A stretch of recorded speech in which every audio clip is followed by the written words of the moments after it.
जहां जाति भाषा से बढ़कर देश प्रेम की धारा है, जहां जाति भाषा से बढ़कर देश प्रेम की धारा है, निश्चल पावन प्रेम पुराना वो भारत देश हमारा है।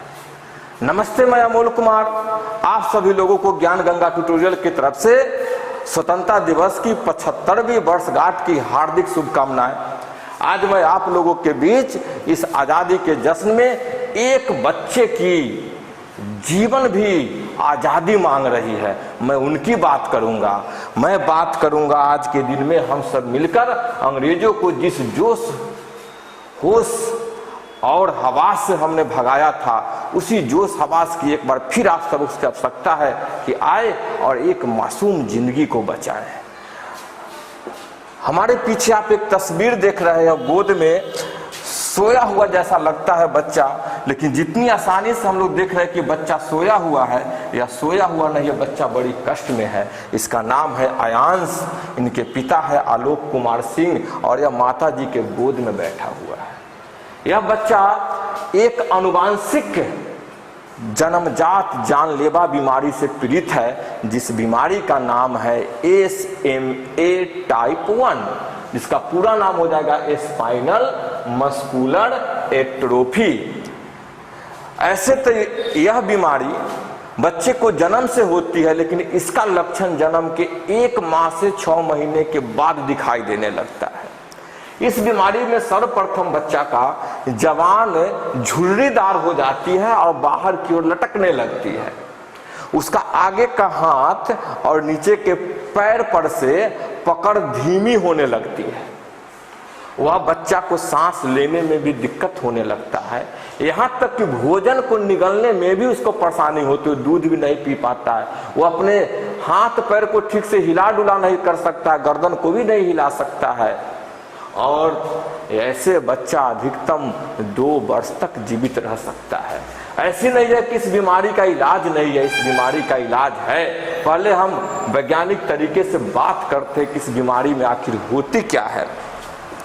हम इस बीमारी में देख रहे हैं कि हमारा मस्तिष्क जो हमारे सभी अंगों पे कंट्रोल किए हुए है, हम जो बोल रहे हैं, चल रहे हैं, जो भी एक्शन और रिएक्शन हमारे शरीर में हो रहा है, सब मस्तिष्क के द्वारा हो रहा है। यह हमारा मस्तिष्क का एक कोशिका है जिसको बोलते हैं न्यूरॉन सेल, और सबसे लंबी कोशिका हमारे शरीर में अगर होती है तो न्यूरॉन सेल होता है।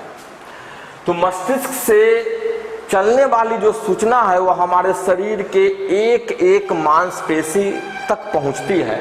आप देख रहे हैं मस्तिष्क का न्यूरॉन सेल्स विभिन्न माध्यमों से होते हुए ये मांसपेशी से जुड़ा हुआ है, और हम इसी न्यूरॉन के द्वारा एक्शन और रिएक्शन दोनों करते हैं। अब एक्शन हम समझ में आए, रिएक्शन समझ में आए। जैसे हमारे सामने गर्म चाय है और हमने अनजाने में देखा नहीं, या हमारी उंगली उसमें डूब गई, तो झट से हम उंगली को बाहर निकाल लेंगे, तो जो उंगली डूबी और हमको गर्मी का एहसास हुआ वह रिएक्शन था, और गर्मी के बाद हमने जो उसमें से झट से उंगली को निकाला वह हमारा एक्शन था। तो एक्शन और रिएक्शन दोनों को उदाहरण के माध्यम से हम लोग समझ गए होंगे। यह दोनों काम यही न्यूरॉन सेल करता है। अब इस न्यूरॉन सेल को काम कराने के लिए एक विशेष प्रकार की प्रोटीन की आवश्यकता होती है। वह प्रोटीन अगर हमारे शरीर में है तो हम ठीक ठाक काम कर रहे हैं, अगर वह प्रोटीन नहीं बन पाता है तो आप बगल के तस्वीर में देख रहे हैं एक समान न्यूरॉन सेल और एक SMA बीमारी से ग्रसित न्यूरॉन सेल। देखिएगा मांस पकड़ से इसकी पकड़ छूट जाती है, छोटी हो जाती है। तो मस्तिष्क का कोई भी सूचना न तो यह मांसपेशी तक पहुंचा सकता है और न ही मांसपेशी के सूचना को यह ब्रेन तक पहुंचा सकता है। अब इस बीमारी में हम देख रहे हैं कि क्यों नहीं पहुंचा सकता है, आखिर प्रोटीन होता कहाँ है, वो बनता कैसा है, बीमारी हुआ कैसे।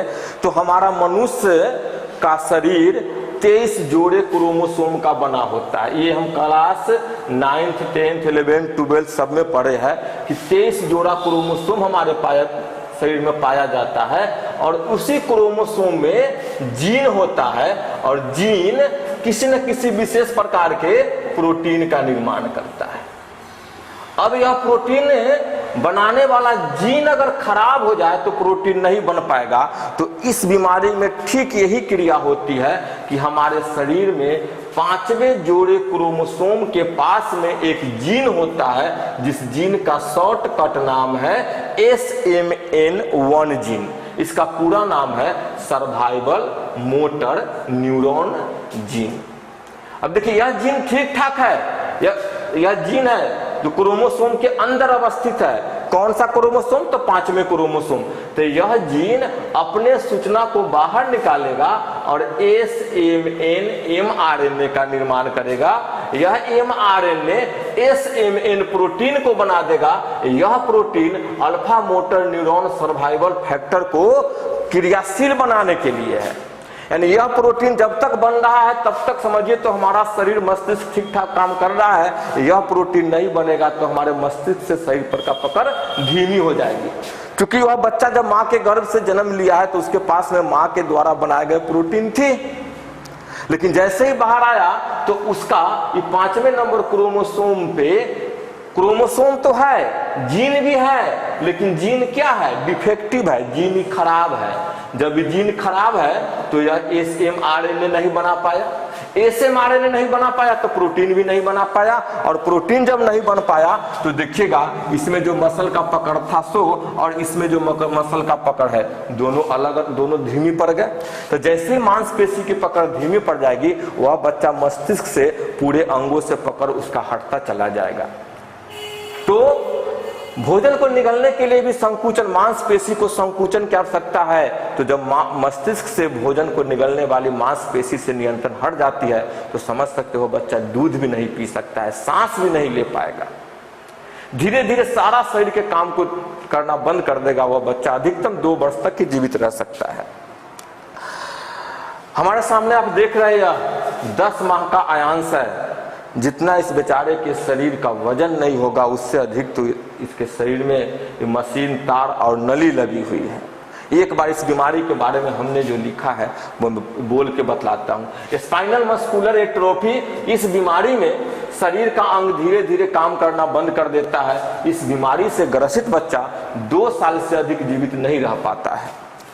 इस बच्चे के साथ भी कुछ ऐसा होने जा रहा है, इस बच्चे का सिर संभल नहीं पाता है, उसके हाथ और पैर की शक्ति खत्म हो गई है, कुछ खाने में भी परेशानी होने लगी है। यह बच्चा 10 माह का तो हो गया है पर अभी कुछ नहीं कर पाता है, अभी भी नवजात की तरह है।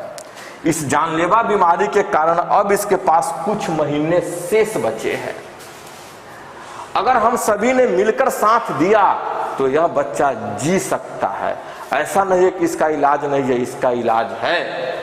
इसका इलाज अमेरिका की दवाई जोलजेस्मा नामक दवाई से ठीक हो सकता है, जिसकी कीमत 16 करोड़ रुपए है।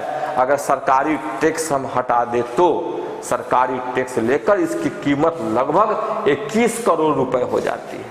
लेकिन भारत सरकार संवेदनशील है, इसने ऐसी जानलेवा बीमारी के लिए इस पर से पहले से ही टैक्स फ्री किए हुए हैं, तो 16 करोड़ रुपए इस दवा की कीमत पड़ती है।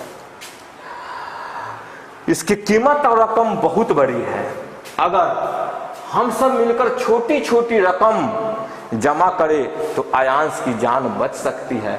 आप देख सकते हैं इसके पीछे ये छोटी सी शीशी है, कल्पना भी नहीं कर सकते इस छोटी सी शीशी है, और इस शीशी में दवा की मात्रा मात्र 5.5 ml है और कीमत इसका 16 करोड़ रुपए है। यह दवा काम करती कैसे है?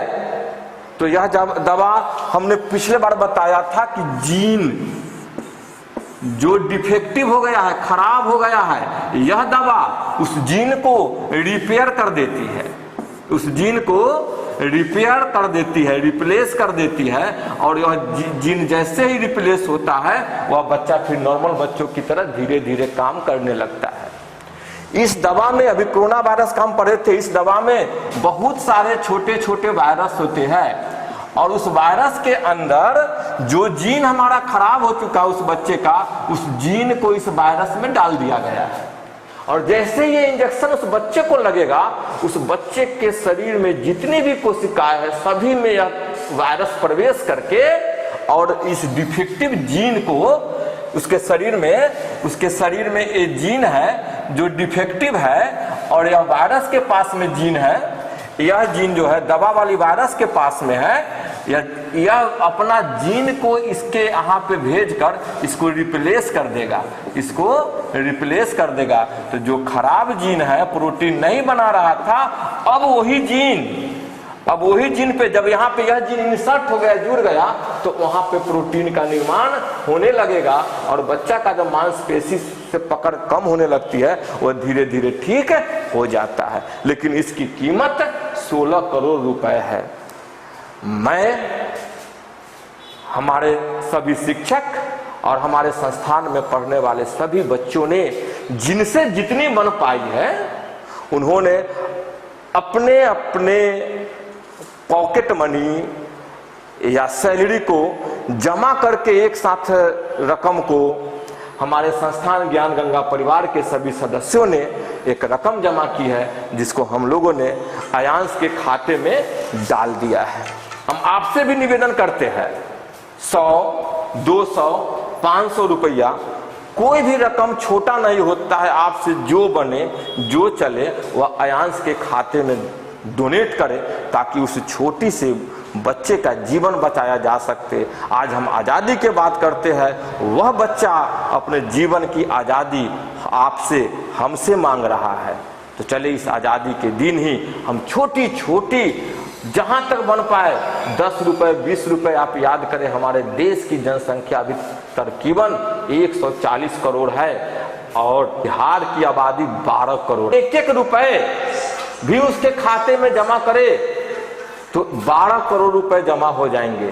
तो चलिए एक एक रुपए ना सही 10 रुपए 20 रुपए 50 रुपए 100 रुपए, जहां तक हमसे बड़ी लोगों से निवेदन कर रहा हूं कि सब लोग आए, बढ़ चढ़कर इस एक अच्छे मुहिम में हिस्सा ले और उस बच्चे को जीवन बचाए। मैं यह नहीं चाहता हूं कि केवल आयांश ही, मेरे सभी सोशल साइट पे एक्टिव नौजवानों, मेरे साथियों, आप लोगों के गांव के अगल बगल में भी ऐसे बच्चे, बूढ़े, बुजुर्ग होंगे जो असहाय होंगे, जिन्हें बीमारी ग्रसित होंगी, लेकिन वे भी काफी गरीब होंगे, उनके पास पैसे नहीं होंगे इलाज कराने के लिए।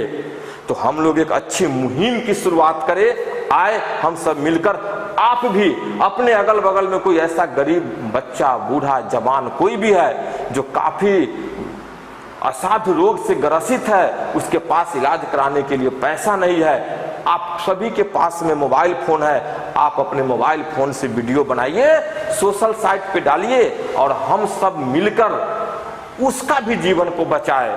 यह मुहिम के साथ केवल आयांश ही नहीं, ऐसे हमारे देश में लाखों आयांश होंगे। मैं केवल आयांश की बात नहीं करता हूं, ऐसे लाखों आयांश है। ऐसे इस बीमारी का आंकड़ा लिया जाए तो 10,000 बच्चे में से एक बच्चा इस बीमारी से ग्रसित होता है। लेकिन बहुत सारे बच्चे को, अभिभावक को पता भी नहीं चल पाता है और वह बच्चे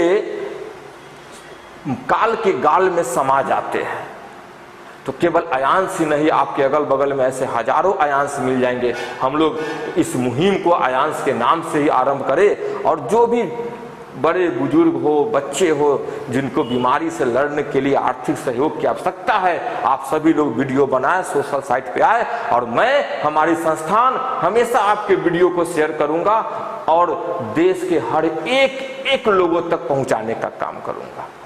बस इसी आशा के साथ आज आजादी के दिन आप सब लोगों को फिर से स्वतंत्रता दिवस की हार्दिक शुभकामनाएं। और मैं इसी निवेदन के साथ फिर आपसे विदा लेता हूं कि हमसे जितना चले, जितना बने, इस आयांश के लिए उसके खाते में रकम को जमा करें। नमस्ते।